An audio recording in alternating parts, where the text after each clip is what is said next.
السلام عليكم ورحمة الله وبركاته.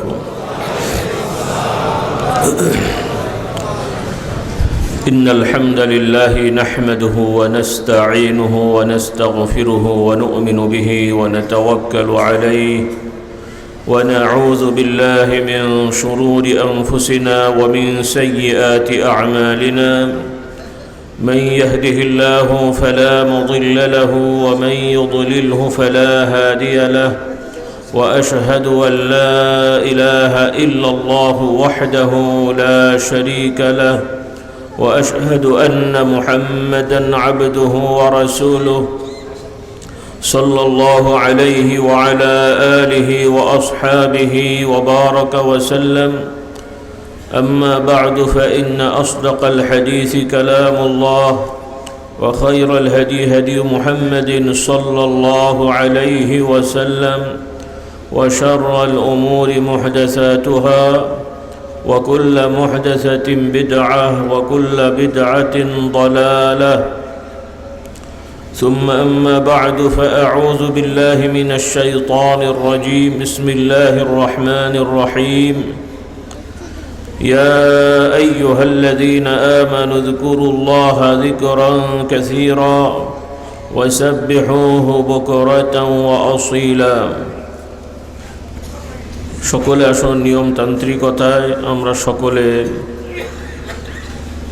সাইয়্যিদুল ইস্তিগফার সহ মোট 7 বার ইস্তিগফার আদায় করি। এর সাথে 3 বার সূরাতুল ফাতিহা, 10 বার সূরাতুল ইখলাস, 10 বার দুরূদ শরীফ আমরা সকলে পড়ে নিই। একবার আমার সাথে পড়ুন, আল্লাহুম্মা আনতা রাব্বি লা ইলাহা ইল্লা আনতা خلقتني وأنا عبدك وأنا على عهدك ووعدك ما استطعت أعوذ بك من شر ما صنعت أبوء لك بنعمتك علي وأبوء بذنبي فاغفر لي فإنه لا يغفر الذنوب إلا أنت. أستغفر الله العظيم الذي لا إله إلا هو الحي القيوم وأتوب إليه. أستغفر الله العظيم الذي لا إله إلا هو الحي القيوم وأتوب إليه. أستغفر الله ربي من كل ذنب وأتوب إليه. لا حول ولا قوة إلا بالله العلي العظيم. أستغفر الله ربي من كل ذنب وأتوب إليه. لا حول ولا قوة إلا بالله العلي العظيم. أستغفر الله ربي من كل ذنب وأتوب إليه. لا حول ولا قوة إلا بالله العلي العظيم. أعوذ بالله من الشيطان الرجيم. بسم الله الرحمن الرحيم. الحمد لله رب العالمين الرحمن الرحيم مالك يوم الدين. إياك نعبد وإياك نستعين اهدنا الصراط المستقيم. بسم الله الرحمن الرحيم. الحمد لله رب العالمين الرحمن الرحيم مالك يوم الدين. إياك نعبد وإياك نستعين اهدنا الصراط المستقيم صراط الذين أنعمت عليهم غير المغضوب عليهم ولا الضالين آمين. بسم الله الرحمن الرحيم. الحمد لله رب العالمين الرحمن الرحيم.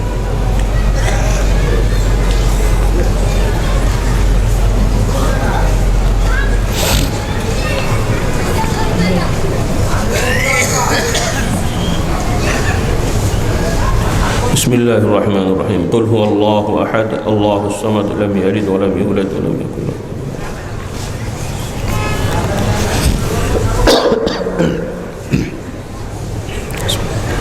قل هو الله أحد الله الصمد لم يلد ولم يولد ولم يكن له كفوا أحد. بسم الله الرحمن الرحيم. قل هو الله أحد الله الصمد لم يلد ولم يولد ولم يكن له كفوا أحد. بسم الله الرحمن الرحيم. قل هو الله أحد الله الصمد لم يلد ولم يولد.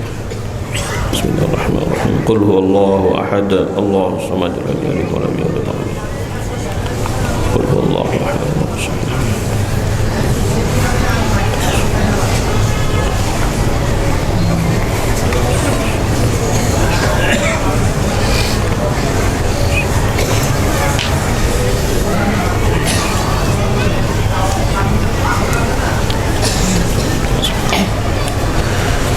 اللهم صل على سيدنا ومولانا محمد النبي الأمي وآله وأصحابه وبارك وسلم. اللهم صل على سيدنا ومولانا محمد النبي الأمي وآله وأصحابه وبارك وسلم. اللهم صل على سيدنا ومولانا محمد النبي الأمي وآله وأصحابه وبارك وسلم. اللهم صل على محمد وعلى آل محمد كما صليت على إبراهيم وعلى آل إبراهيم إنك حميد مجيد. اللهم بارك على محمد وعلى آل محمد كما باركت على إبراهيم وعلى آل إبراهيم إنك حميد مجيد. اللهم صل على محمد وعلى آل محمد كما صليت على إبراهيم وعلى آل إبراهيم إنك حميد مجيد. اللهم بارك على محمد وعلى آل محمد كما باركت على إبراهيم وعلى آل إبراهيم إنك حميد مجيد. اللهم صل على محمد وعلى آل محمد كما صليت على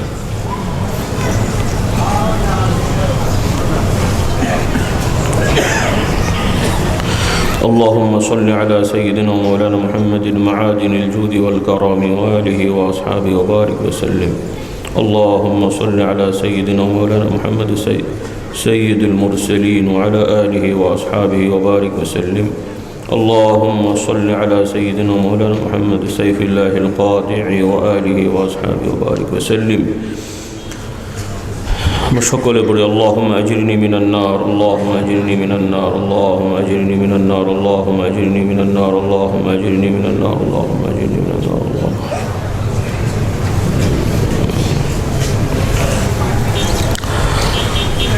اللهم أنت السلام ومنك السلام تباركت يا ذا الجلال والإكرام. اللهم يا حي يا قيوم، اللهم يا حي يا قيوم، اللهم يا حي يا قيوم برحمتك نستغيث. أصلح لنا شؤوننا كله ولا تكلنا إلى أنفسنا طرفة عين. اللهم إنا نتوسل بأسمائك الحسنى وصفاتك العليا بأنك أنت الله الرحمن الرحيم اللطيف الستار العزيز الكريم الحكيم العدل الجبار القهار المنتقم، إنك على كل شيء قدير. اللهم إنا نتوسل إليك بأسمائك الحسنى وصفاتك العليا وبمحبتي لنا لك يا رب العالمين. اللهم أعنا على ذكرك وشكرك وحسن عبادتك. ربنا تقبل منا إنك أنت السميع العليم وتب علينا إنك أنت التواب الرحيم. আল্লাহ, আমরা আপনার দরবারে হাত তুলেছি আপনার বিধান ফরজ বিধান পালন করে সালাতুল মাগরিব। আল্লাহ, আপনার বিধানের কিছু সুন্নত নফল ইবাদতের উদ্দেশ্যে আমরা সাইয়্যিদুল ইস্তিগফার, সূরাতুল ফাতিহা, ইখলাস, দরুদ শরীফ যা কিছু আমরা পড়েছি, যতটুকু নেক আমল হয়েছে 3 দিন যাবৎ বাৎসরিক ওয়াজ মাহফিল ইসালে সওয়াবের সূচনা থেকে পর্যন্ত যতটুকু নেক আমল আমাদের দ্বারা করার সুযোগ হয়েছে, দয়া করে সকল নেক আমলগুলো কবুল করে নেন। আল্লাহ, আমাদের এই নেক আমলের ওসিলায় আমাদের সকলের সব ইবাদতগুলো কবুল করে নেন। আমাদের প্রত্যেকের বাবার দিক, মায়ের দিক, শ্বশুর শাশুড়ি, আত্মীয় স্বজন, ঊর্ধ্বতন পূর্বপুরুষ যত ইমানদার নরনারী কবরবাসী হয়ে গেছে, আল্লাহ, দুনিয়ার কত জায়গার খবর আমরা পাই, বিভিন্ন স্থানের খবর পাই। আল্লাহ, আমাদের বাড়ির পাশের কবরস্থানে আমাদের বাবা মার খবর আমরা পাই না। আল্লাহ, আমাদের কাছের মানুষের খবর আমরা পাই না। আল্লাহ, আমরা খবর জানি না জানি, আমাদের আশা, আমাদের বিশ্বাস, আল্লাহ, আপনার বান্দাদের প্রতি আপনি অবিচার করেন না। আল্লাহ, আপনার বান্দাদের প্রতি আপনি দয়া করেন। আল্লাহ, আমাদের সেই ইয়াকিন বিশ্বাসের ওসিলায় আল্লাহ আমরা গুনাহগার হতে পারি, অপরাধী হতে পারি, তবে আপনার প্রতি ঈমান এনেছি, আপনার নবীগণের প্রতি ঈমান এনেছি। আল্লাহ, আপনার সৃষ্টি জান্নাত জাহান্নাম, আপনার সৃষ্টি জিন ফেরেশতা সহ যত গায়েবী বিষয় আল্লাহ আপনার কোরআনে উল্লেখ আছে, আপনার নবী জানিয়েছেন, আমরা বিশ্বাস করি। আল্লাহ, আপনি ছাড়া আর কোনো ইলাহ নেই, উপাস্য নেই। اللهم أنت الله لا إله إلا أنت، اللهم أنت الله لا إله إلا أنت، اللهم أنت الله لا إله إلا أنت। আল্লাহ, আপনার এই তাওহীদের কালেমার ওসিলায় আমাদের সকলের সব গুনাহগুলোকে মাফ করে দেন। আল্লাহ, আমাদের সকল পূর্বপুরুষদের গুনাহ খাতাগুলো মাফ করে দেন। আল্লাহ, দুনিয়ায় আপনার হুকুমে আপনি পাঠিয়েছেন, আপনার হুকুম ছাড়া যাওয়ার ক্ষমতা আমাদের নেই, তবে যখন যাওয়ার সময় আপনার নির্ধারিত আমাদের জন্য করেছেন, আল্লাহ ইমানের হালতে যাওয়ার ব্যবস্থা করে দেন। আল্লাহ যতদিন দুনিয়ায় রাখবেন ইমানি হালতে সম্মান, মর্যাদা, নিরাপত্তা এবং নিয়ামতের দ্বারা বসবাস করার ব্যবস্থা করে দেন। সকল ধরনের আল্লাহ সকল ধরনের অসম্মান, সকল ধরনের অবিচার থেকে আমাদের হেফাজত করেন। আল্লাহ আপনার বান্দার বান্দির অনেক বিষয় নিয়ে দোয়া চেয়ে থাকেন, বলে থাকেন। আল্লাহ আমরাও জানি আমাদের কোনো ক্ষমতা নেই, তারাও জানে আমাদের কোনো ক্ষমতা নেই, তবু আল্লাহ আপনার বিধান, শরীয়তের বিধান সুধারণা পোষণ করে ওয়াজ মাহফিলে, ভালো ভালো অনুষ্ঠানে তারা দোয়া করে চেয়ে থাকেন। আল্লাহ আপনার বান্দাদের ইমান আকিদায় ভুল থাকলে ক্ষমা করে দেন, তাদের ইমান আকিদাকে পরিচ্ছন্ন করে দেন। তারা যে যে আশা আকাঙ্ক্ষা নিয়ে দোয়া চেয়েছেন, আল্লাহ আমাদের বলতে ভুল হলো, আপনার জানার ভুল হয় না। আল্লাহ আমাদের চাইতে ভুল হলো, আপনার দেয়ার ভুল হয় না। আল্লাহ আমরা না চাইতে, না বলতে, না বুঝতেই সব নিয়ামত আপনি দিয়ে রেখেছেন। আল্লাহ যেগুলো আমাদের মনে হচ্ছে দরকার, দয়া করে আমাদের জন্য যদি কল্যাণকর হয়, দয়া করে আপনি সেই ব্যবস্থাগুলো করে দেন। আর যেগুলো আমাদের কাছে মনে হচ্ছে কল্যাণের কিন্তু আপনি জানেন অকল্যাণের, সেগুলো থেকে আমাদেরকে বিরত থাকার ব্যবস্থা করে দেন। আল্লাহ যে যে পেশাজীবী রয়েছেন, বৈধ পেশা, প্রত্যেকের হালাল বৈধ পেশায় বরকত নসিব করেন। যারা ভুলবশত অন্য আল্লাহ আপনার বিধানের বাইরে কোনো পেশা অবলম্বী হয়ে থাকলে তাদেরকে সেগুলো থেকে ফেরত আসার তৌফিক দান করেন। আল্লাহ প্রত্যেক বান্দাবান্দিকে হালাল রুজির ব্যবস্থা করে দেন এবং হালাল রুজিতে বরকত দান করেন এবং পরিবার পরিজন নিয়ে শান্তি, নিরাপত্তা, সুখে থাকার ব্যবস্থা করে দেন। আল্লাহ বিশেষ করে আমাদের নতুন প্রজন্ম ছেলেমেয়েরা, আল্লাহ আমরা হতাশ নই, তবে খুব দুশ্চিন্তা। আল্লাহ আমাদের এই দুশ্চিন্তা আপনি দূর করে দেন। যেভাবে নানান দিকের আক্রমণ, ষড়যন্ত্র আমাদের ছেলে মেয়েদের ইমান আমল নিয়ে আল্লাহ হেফাজত করেন, তাদেরকে আল্লাহ ইমান, তারা মুসলমানের সন্তান, ইমানদার মুসলমান যেন থাকতে পারে, খাঁটি ইমানের উপরে দৃঢ় থাকতে পারে, সেই ব্যবস্থা করে দেন। আল্লাহ যারা আমাদের সন্তানদের নিয়ে ষড়যন্ত্র চক্রান্তে লিপ্ত আছে, তাদেরকে হেদায়েত দান করেন। আল্লাহ আপনার ইলমে তাদের জন্য হেদায়েত না থাকলে তাদেরকে সমাজ থেকে বিতাড়িত হওয়ার ব্যবস্থা করে দেন, তাদেরকে সমাজ থেকে বিতাড়িত করে দেন, তাদের আল্লাহ মুখোশ উন্মোচন করে দেন। আল্লাহ খাস করে যে দরবার প্রতিষ্ঠানে আমরা সমবেত আছি, ফুরফুরা দরবারের দরবার, ফুরফুরা পীর মুজাদ্দিদ জামান রহমতুল্লাহ আলাইয়ের পরিশ্রম মেহনতের ফসল আমার দাদাজান হুজুর প্রতিষ্ঠা করে গেছেন। আব্বা হুজুর সারাটা জীবন রক্ত পানি করে মেহনত করেছেন। আল্লাহ মারকাজে ইশাআত ইসলাম কিয়ামত পর্যন্ত মারকাজে ইশাআত ইসলাম হিসেবে কবুল করে নেন। আল্লাহ কিয়ামতের শেষ সময় পর্যন্ত যতদিন আপনার বান্দারা দুনিয়ায় থাকবে, ততদিন এই মারকাজ থেকে দ্বীনি কাজের ব্যবস্থা রেখে দেন। আল্লাহ সকল ধরনের বদ্দীনি, বদহওয়াই, শিরিকি, বেদাতি, কোরআন সুন্নাহ বিরোধী সকল কথা, কাজ, কর্ম থেকে আল্লাহ দরবারকে হেফাজত করেন। আল্লাহ আমাদেরকেও সুন্নাহর উপরে দৃঢ় থাকার তৌফিক দেন, আমাদেরকে হেদায়েতের উপরে কায়েম রাখেন। আল্লাহ আমাদের পরবর্তী প্রজন্ম কিয়ামত পর্যন্ত যারা আসবে তাদেরকে হেদায়েতের উপরে কায়েম রাখার ব্যবস্থা করে দেন। আল্লাহ খাস করে যত ভাই বোনেরা যত বিষয় নিয়ে দোয়া চেয়েছেন, সকলকে আপনি সকলের বিষয়গুলো সহজ করে দেন, আসান করে দেন। যারা রোগাক্রান্ত আছেন, অসুস্থ আছেন, রোগ ব্যাধি ভালো করে দেন। দুশ্চিন্তাগ্রস্ত আছেন, দুশ্চিন্তা দূর করে দেন। বিভিন্ন ধরনের রোগ ব্যাধিতে আক্রান্ত আছেন, শফা করে দেন। আল্লাহ অনেকে মিথ্যে মামলা মোকদ্দমায় জড়িয়ে গেছেন, সেগুলো থেকে রেহাইয়ের ব্যবস্থা করে দেন। আল্লাহ যারা এইভাবে মিথ্যে মামলা মোকদ্দমা দিয়ে মানুষকে হয়রানি করছে, পেরেশানি করছে, তাদেরকে হেদায়েত দান করেন। প্রকৃত দোষী অপরাধী তাদের শাস্তির ব্যবস্থা করে দেন।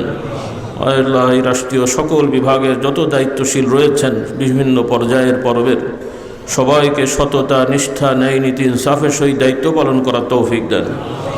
আল্লাহ যারা সততা, ন্যায় নীতি, ইনসাফের সহিত দায়িত্ব পালন করছেন, তাদেরকে দুনিয়া আখিরাতের সম্মান, কল্যাণ বহুগুণ বাড়িয়ে দেন। পক্ষান্তরে যারা শক্তি ক্ষমতা পেয়ে অপব্যবহার করে মানুষের প্রতি অবিচার করছে, এদেরকে হেদায়েত দান করেন। আল্লাহ হেদায়েত না থাকলে এদেরকে সমাজ থেকে বিতাড়িত করে দেন। আল্লাহ এদেরকে কঠিন শাস্তির ব্যবস্থা করে দেন। আল্লাহ বাৎসরিক ওয়াজ মাহফিল ইন্তেজামে যারা যেভাবে কষ্ট, পরিশ্রম, মেহনত করেছেন, সহযোগিতায় ছিলেন, বিশেষ করে আমার কচি কাঁচা শিশু মাদ্রাসার তলাবুল ইলম প্রচার প্রসার, মেহমানদের সেবা করা, খিদমত সহ যত বিষয়ে তারা কষ্ট করেছে, আমাদের আসাতেজা একরাম, উলামায়ে হাজারাত, তাদের সবাইকে আল্লাহ আপনি বরকত রহমত দান করেন। আল্লাহ এই কচিকাঁচা শিশুদেরকে ভবিষ্যতে এই আল্লাহ এই দেশের দিনের ধারক বাহক হিসেবে কবুল করে নেন। খাস করে আল্লাহ পৃথিবীব্যাপী যত জায়গায় জুলুম অবিচার চলছে, আল্লাহ সকল মজলুমদের প্রতি গাইবী সাহায্যের ব্যবস্থা করে দেন। বিশেষ করে ফিলিস্তিনকে হেফাজত করেন। আল্লাহ এই দখলদার দুষ্ট জালেমদের থেকে নিরীহ ফিলিস্তিনিবাসীদেরকে হেফাজত করেন। এই জালেমগুলোকে আল্লাহ ধ্বংস করে দেন। আল্লাহ আমরা জানি এদের শাস্তি হবেই, তবে আমাদের চোখের সামনে একটু দেখতে পারলে মনটা ইতমিনান হবে। আল্লাহ আপনি জালিমদের ধ্বংস করে দেন। আল্লাহ পূর্বের জালিমদের যেভাবে ধ্বংস করেছেন, বর্তমানকার জালিমদেরও ধ্বংস করে দেন। আল্লাহ এই দেশের প্রতি রহম করম নাজিল করেন। আল্লাহ আমরা খুবই অনেক পেরেশানি অনেকের ছিল, কিছুটা হলেও পেরেশানি লাঘব হয়েছে, তবে এখনও আল্লাহ শঙ্কা কাটেনি। আল্লাহ আমাদেরকে ইতমিনান হওয়ার তৌফিক দেন। ভবিষ্যতে ভালো যোগ্য সৎ মানুষদের দ্বারা এই দেশ পরিচালনার ব্যবস্থা করে দেন। অসৎ অযোগ্য লোকগুলো থেকে আল্লাহ দেশকে হেফাজত করেন। আল্লাহ আপনার খাস রহম ছাড়া কোনো রাস্তা নেই, উপায় নেই। আল্লাহ আমরা বিশ্বাস করি ষড়যন্ত্রকারী চক্রান্তকারীরা তারা তাদের অন্যায় করে, তবে আপনার একটি হুকুমই তাদের ষড়যন্ত্র নস্যাৎ করতে যথেষ্ট। আল্লাহ আল্লাহ আপনার হুকুমের দ্বারা কুদরতের ওসিলায় সকল দুশ্চরিত্র ষড়যন্ত্রকারী দুষ্টদেরকে আল্লাহ আপনি দমনের ব্যবস্থা করে দেন। আল্লাহুম্মা লা হাওলা ওয়ালা কুওয়াতা ইল্লা বিক, আল্লাহুম্মা লা হাওলা ওয়ালা কুওয়াতা ইল্লা বিক, আল্লাহুম্মা লা হাওলা ওয়ালা কুওয়াতা ইল্লা বিক। আল্লাহ যত আমাদের কচিকাঁচা শিশুদেরকে হেফাজত করেন। আমাদেরও পরিবারের যত সদস্য বা হায়াতে আছেন, আমাদের মুরুব্বেন একরাম, আমাদের চাচাজানগণ, চাচি আম্মাগণ, আমাদের খালাম্মাগণ, মামিজানগণ যারা রয়েছেন, এবং আমাদের পরিবারে যত ছেলে সদস্য মেয়ে সদস্য রয়েছেন, সবাইকে আল্লাহ আপনি হেফাজত করেন। বিশেষ করে আমার চাচাজান হুজুরও খুব অসুস্থ, ছোটো চাচাজান হুজুরও অসুস্থ, হাসপাতালে রয়েছেন। আল্লাহ শেফা আজেলা কামেলা নসিব করেন। আমাদের সকলকে দিনের উপরে কায়েম থাকার ব্যবস্থা করে দেন। খাস করে এই বাৎসরিক ওয়াজ মাহফিলের 3 দিনের বিভিন্ন দায়িত্ব যারা বন্টন করে আয়োজন করেছেন, বিশেষ করে আমার এলাকাবাসী দারুস সালামের পূর্বের যত মাতবারগণ ছিলেন, তাদের বংশধররা এখনও খেদমত মেহনতে আছেন, এবং আরও অনেক হিতাকাঙ্ক্ষী এলাকার গণ্যমান্য ভাইয়েরা মেহনত খেদমতে আছেন। আমার মেহমানবৃন্দ জানার জন্য বলছি, তারা ভাগ করে নিয়ে এই 4 দিনের বা 3 দিনের বিভিন্ন মেহমানদারি বিভিন্ন ওয়াক্তের তারা বন্টন করে নিয়ে ইন্তজাম করেছেন। আমরা যারা মুসাফির হালতে দোয়া করেন, আমরাও দোয়া করি আল্লাহ তাদের সকলকে কবুল করে নেন, তাদের সকলের জানে মালে বরকত নসিব করেন। তাই এর ওসিলায় তাদের সন্তানদেরকেও মানুষের মতো মানুষ হওয়ার তৌফিক দান করেন। তাদের দ্বারা এই এলাকার নামও আমার দাদা হুজুরের প্রস্তাবে হয়ে গেছে দারুস সালাম। আল্লাহ এই দারুস সালাম সত্যিকার দারুস সালাম হিসেবে কবুল করে নেন। আল্লাহ আপনার শান্তি রহমত বরকত সর্বসময়ের খাস রহমতের দ্বারা আপনি হেফাজত করেন। আশপাশে যত মানুষ রয়েছে যাদের বুঝের সমস্যা আছে, তাদেরকে সঠিক বুঝ দান করেন, তাদেরকে হেদায়েত দান করেন, তাদেরকেও দিনদার পরহেজগার হওয়ার তৌফিক দান করেন। আল্লাহ আমাদের সবাইকে হেদায়েত হেফাজত করেন। আল্লাহুম্মা ইন্নাকা আফুউন কারীমুন তুহিব্বুল আফওয়া। আপনারা সবাই যে যার মতো না যে যার বিষয় নিয়ে দোয়া করেন, আমাদের জন্য দোয়া করেন।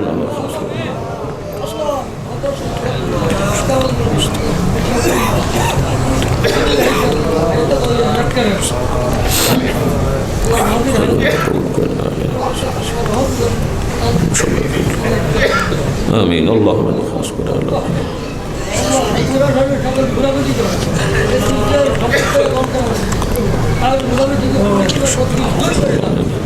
আল্লাহ খাস করে এই মাহফিলে যারা যেভাবে অনুদান দিয়েছেন, সহযোগিতা করেছেন, সর্বনিম্ন থেকে সর্বোচ্চ পর্যন্ত যে যতটুকু সাধ্য অনুযায়ী দিয়েছেন, দেবেন বলে নিয়ত করেছেন, যে যে আশা আকাঙ্ক্ষা নিয়ে অনুদান সহযোগিতা করেছেন, প্রত্যেকের নেক আশা আকাঙ্ক্ষা কবুল করে নেন।